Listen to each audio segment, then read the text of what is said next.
Thank you, Madam Speaker. Today, May 20th, is World Autoimmune and Autoinflammatory Arthritis Disease Day. The day is dedicated to raising awareness about autoimmune and inflammatory arthritis diseases, which are systemic conditions affecting multiple parts of the body. Now, the day was established in 2012 by the International Foundation for Autoimmune and Autoinflammatory Arthritis to raise global awareness of these conditions and forms of arthritis like rheumatoid arthritis, lupus, ankylosing spondylitis, and juvenile idiopathic arthritis. The initiative arose from the recognition that these chronic and often debilitating conditions are frequently misunderstood, widely underdiagnosed, and sometimes overshadowed by more familiar forms of arthritis like osteoarthritis. The day serves as a global platform for patients, for healthcare professionals and advocacy groups to come together, share resources and educate the public about the early signs, systemic nature and long-term impact of autoimmune diseases. Through virtual events, social media campaigns and international collaboration, World Autoimmune Arthritis Day has helped foster a sense of solidarity within the global patient community whilst advocating for improved diagnostics, access to care and increased research funding. So what are autoimmune diseases? Well, firstly, autoimmune diseases are considered to be one of the least understood areas of medicine. While scientists know about 80 of these diseases, the exact causes and triggers of them remain largely elusive. And this makes diagnosis, treatment and ultimately prevention of these conditions extremely challenging. Our lack of understanding is compacted by the fact that autoimmune diseases vary in their symptoms and their diagnosis. They lack definitive diagnostic tests, limited understanding of triggers, focus on symptom management and under-recognition and awareness globally. What we do know, in simple terms, is that autoimmune diseases impact the body by causing our immune systems to mistakenly attack its own body tissues and organs. So instead of protecting the body from harmful invaders like viruses and bacteria, the immune system targets cells and protein, Madam Speaker, or entire systems as if they were threats. Now, this misdirected immune response can lead to chronic inflammation, to tissue damage, to impaired function of affected areas like joints, skin, nerves, glands, and internal organs.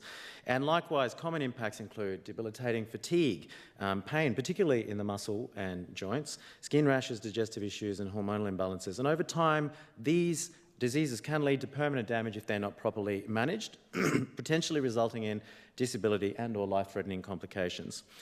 Equally significant and often misunderstood, though, or under-recognised rather, is the impact that these diseases can have on people's families. The chronic nature of these conditions means loved ones may need to take on caregiving roles, adapt their work schedules and provide emotional support, often over many years.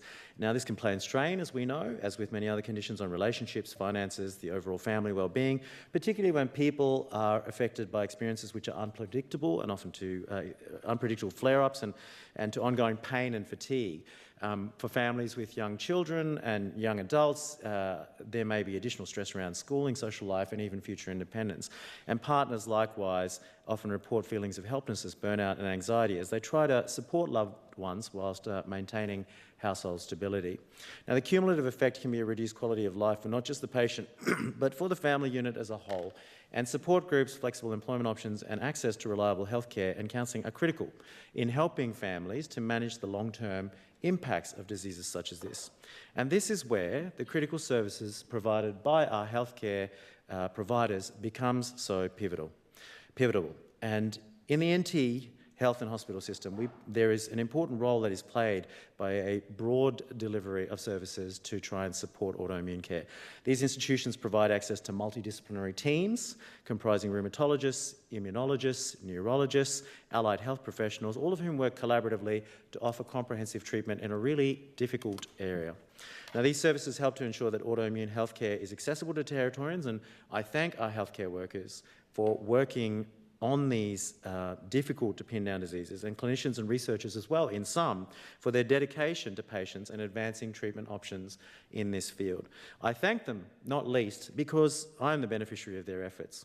And I thank them likewise because my late grandfather, Muhammad Nur al-Haq OAM, who I spoke about at length in my maiden speech, also was the beneficiary of their diligent work. My grandfather, as I mentioned previously, was a prolific man, but actually one whose life was cut pretty short, working life certainly, by rheumatoid arthritis. just for the uninitiated again, osteoarthritis is a degenerative condition where cartilage breaks down due to essentially wear and tear on your body, often affecting larger joints like your hips and your knees. But rheumatoid arthritis is an autoimmune disease, the likes of which I'm speaking about today, where the immune system attacks the joints, primarily the synovial membrane, leading to inflammation and pain that can affect joints and smaller joints in the hands and feet. Now, I watched my grandfather's decline in mobility over many years, his increase in pain and impact on my grandmother and family over many years. I watched him go through 4 knee replacements. Each time they'd come up with a new novel material trying to solve the problem. He went from steel to plastic to titanium to carbon fibre, I think it was, something of an ordeal in and of itself.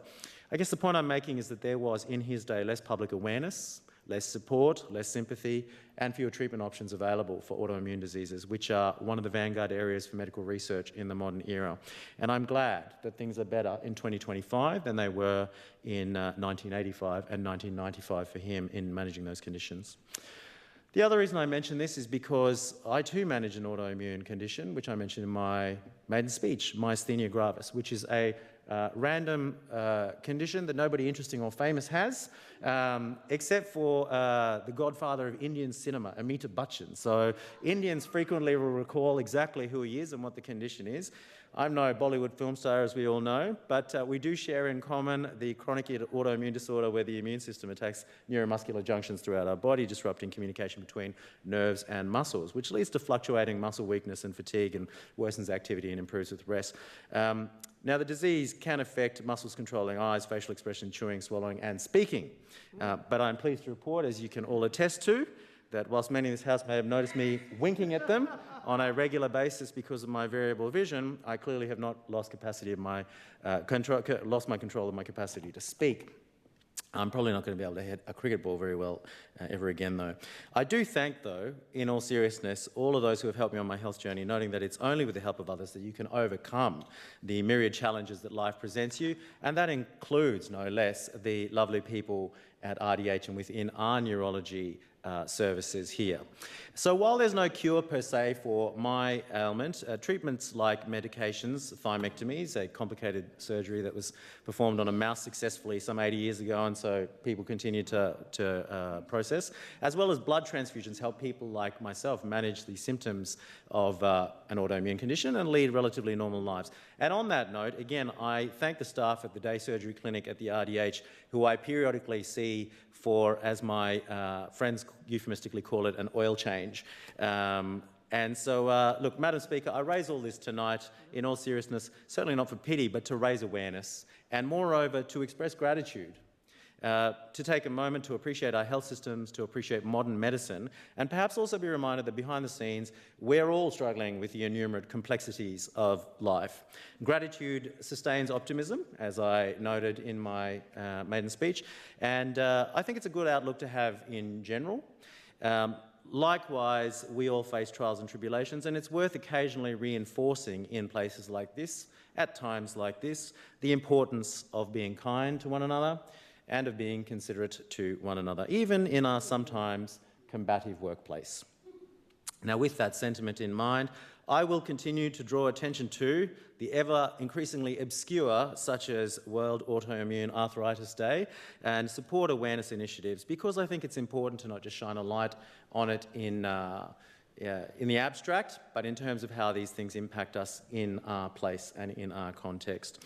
And I would encourage all of you, likewise, to do the same and to consider some of the ways in which the Northern Territory is part of a bigger ecosystem of a country and a world, sharing common challenges and predicaments.